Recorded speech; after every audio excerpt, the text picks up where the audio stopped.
Nous allons visiter ensemble le château de Savigny-les-Beaunes qui cache, tenez-vous bien, pas un, pas deux, pas trois, pas quatre, comme dirait Pierre Bellemare, mais 8 musées. Monsieur Gavitch. Oh là là, quel talent. Ouais, c'est un château du XIVe siècle qu'on va visiter avec les tourelles, avec les belles fenêtres. C'est un vrai château. Ça pourrait suffire déjà. Mais le propriétaire des lieux, avec sa femme et ses filles, a racheté à ses frères et sœurs le château avec les collections de son père. Et là, c'est là que ça devient complètement fou. Et c'est quoi ces collections ? Ce sont des avions de chasse, ce sont des motos, ce sont des voitures de course, et tout ça exposé dans le château, mais aussi autour du château. C'est là que ça devient complètement fou. Et oui, parce que quand vous le dites comme ça reste étonnant. habitué à voir des ça voitures reste dans un étonnant. On château. se dit, mais comment ça se passe autour ? On va vous l'expliquer. Parce que si on veut en savoir plus, vous faites comme moi. Vous appelez Christophe Pont, qui est le fils de Michel Pont. Et Michel, c'était son papa, incroyable collectionneur qui n'est plus là aujourd'hui. Bonjour Christophe. Bonjour William, bonjour à toute l'équipe. Bonjour Christophe. Alors je suppose que cette collection, pendant toute votre enfance, vous l'avez vue se constituer au fur et à mesure. Mais à partir de quand votre père l'avait commencé d'ailleurs ? Oh, plus loin que je me souvienne, déjà tout petit, il y avait déjà des vieilles voitures de collection qui traînaient un peu de partout. Il y avait quelques motos. Et puis, mais ces motos, d'ailleurs, que mon père achetait 3 francs 6 sous chez tous les frayeurs de France, comme il était vigneron, il livrait dans toute la France ses commandes de vin.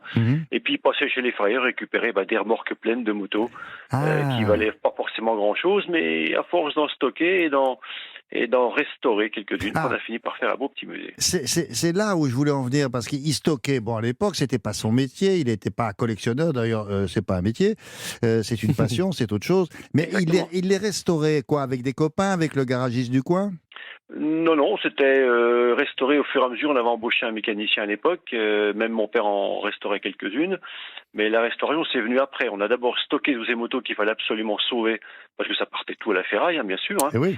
Et voilà, et donc au fur et à mesure, quand il avait un peu de temps, quand son métier de vigneron lui laissait un peu de temps, il s'amusait à restaurer des machines, et puis après on en a fait restaurer, puis maintenant on a un réseau de mécaniciens hors pair, de passionnés qui sont des restaurateurs de machines. Ah oui, ils sont sur place en permanence alors donc ? Ils sont pas sur place, non, mais il y en a un qui est en Bretagne et les autres sont du côté de Châlons. Mais donc ils viennent selon les besoins et ils interviennent. Ouais. Ah oui, d'accord. Mais on sait pourquoi votre papa collectionnait ces engins roulants et après des engins volants. D'où ça lui vient, d'abord, ça commence de mon grand-père. Mon grand-père paternel a été un des tout premiers à construire les premiers tracteurs enjambeurs qu'on voit dans les vignes maintenant, dans nos vignes étroites. Mon père a gardé, bien sûr. Et puis, il avait une moto, une Durandal, qui était fabriquée à Dijon juste avant-guerre. Et mon père l'a gardée. Et d'ailleurs, elle sort de restauration, là, il n'y a pas très longtemps. Elle est magnifique. Et c'est peut-être cette moto qui a déclenché cette passion de la collection à mon père. Ça se pourrait.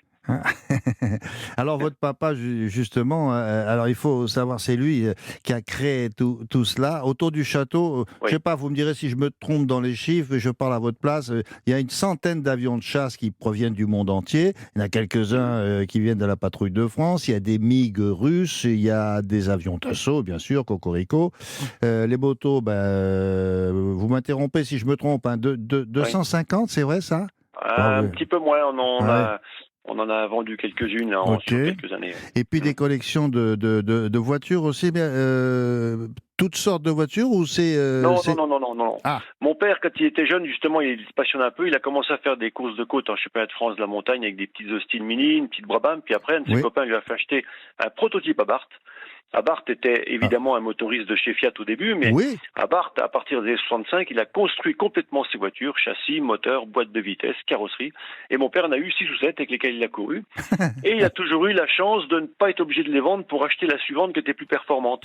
Et puis, à partir des années 75-80, il avait arrêté la compétition et il avait une vision déjà de cette collection Abarth, de des prototypes qui ne valaient plus rien à l'époque parce qu'elle n'était plus conforme à la réglementation de sécurité européenne.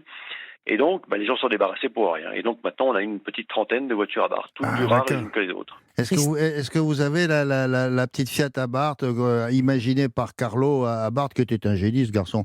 Moi, j'ai roulé là-dedans quand j'avais 25 ans. Bien sûr. Ah ouais. Bien sûr, tout le monde a roulé avec ça, oui. Ça roulait vite, D'ailleurs, j'en profite pour vous inviter à notre prochain meeting à Barthes qui aura lieu pour le week-end de la Pentecôte. Si vous avez gardé cette voiture-là, bien sûr. Et là, hélas, non, c'était il y a... C'était avant-hier. Avant-hier. C'était à peu près avant-hier, oui. Ouais. Christophe, oui, Sarah. vous parliez de votre père, vous dites que c'était un passionné. Combien de temps il consacrait à sa passion?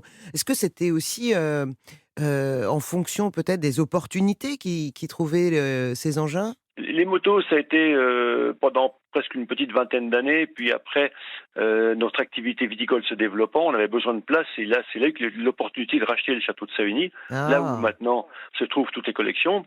Et puis, moi, j'ai repris pendant ce temps-là un peu l'activité viticole. Donc, ça lui a laissé un peu de temps pour développer un peu les collections. C'est pour ça qu'on est un petit peu parti dans les avions de chasse à réaction, ce qui n'est pas commun quand même. Non, et puis, plein d'autres choses. On a fait aussi un musée de vieux tracteurs viticoles, un musée de camions de pompiers avec son copain Jean-Claude Picot de Beaune. On a fait un peu tout ce qui se collectionne, tout ce qui roule, on va dire, et une partie de ce qui vole. Est-ce que vous avez des autobus, non? Les autobus chaussants, c'est bien ça. Pensez à ça. Ne me tentez pas. Non. Christophe, Oui. Christophe, vous vous souvenez des Dinky Toys? Il y avait le car chausson jaune et rouge qui est fabriqué par Berlier. C'était formidable ça. Oui. Ça a une certaine valeur maintenant. Ça. Ah oui, c'est vrai. Et donc tout ça, Christophe, il faut bien l'expliquer aux auditeurs d'Europe 1, les voitures, elles sont dans le château, donc ça doit être un peu surprenant. Non, autour et dans le château. Ah oui, dans le château. Ah oui, d'accord. Donc, quand on est habitué à avoir un château avec les moulures, les jolies cheminées, tout d'un coup, bam, on se retrouve avec une collection d'Abarth à l'intérieur du château, ça doit être assez surprenant, non?